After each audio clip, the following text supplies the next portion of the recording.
Drew, get the door. Is it not open? No, he's...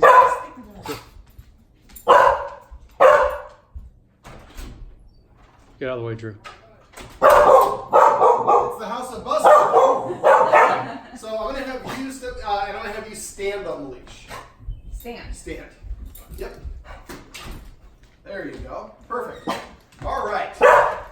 So this is Buster, obviously. And in this video, I'm going to show you how you can teach a dog to settle and calm itself down instead of jumping up on your Gus. Okay. So he's nice and calm. When he's calm and I reach to pet him, is this, I'm guessing, a lot different than normal? Oh, who's a good Buster dog? Who's a good Buster dog? Yes, you're very cute.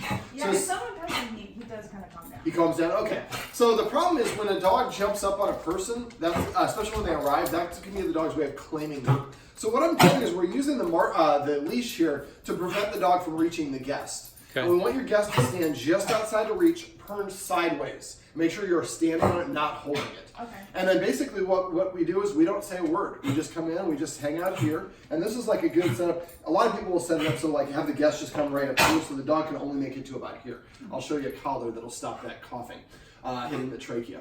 So basically what I do is the guest is just turned sideways and waits until the dog calms itself down. We don't say anything, and usually that's what will happen is the dog will sit and it'll calm itself down. Now, usually what happens, yes, I started petting you too early, evidently, but usually what happens, the dog gets excited, and so when you reach for them, they start wiggling and get excited, you pull away and turn to the side.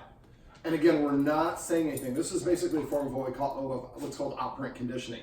So when the dog is calm, then we're very interested in petting it. When it's excited, we lose interest, we step outside of its reach, we turn sideways, not to shun it, but to kind of say, you lost my attention.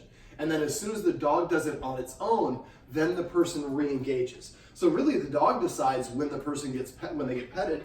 And then what we're saying is we're rewarding calm energy and sitting behavior. It doesn't have to sit, but most of them do. But we're saying that this is something that we will reward, and the energy and the excitement we don't like, the overexcitement, causes the human to step out of reach and turn to the side.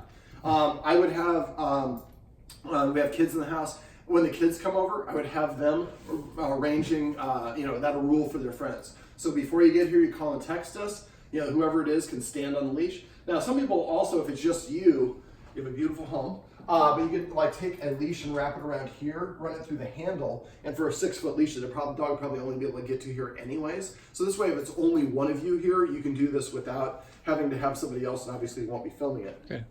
Buster, you did very good. You got so calm and quiet. I was a little bit concerned thinking that you were going to turn aggressive. Sometimes that's a warning for dogs, but not him. He just is like, oh, we're going to pet me. We're now buddies. All right, well, this handsome fella is Buster, and these are some tips and tricks you can use if you have a dog that gets excited and likes to jump up on guests who come to your house.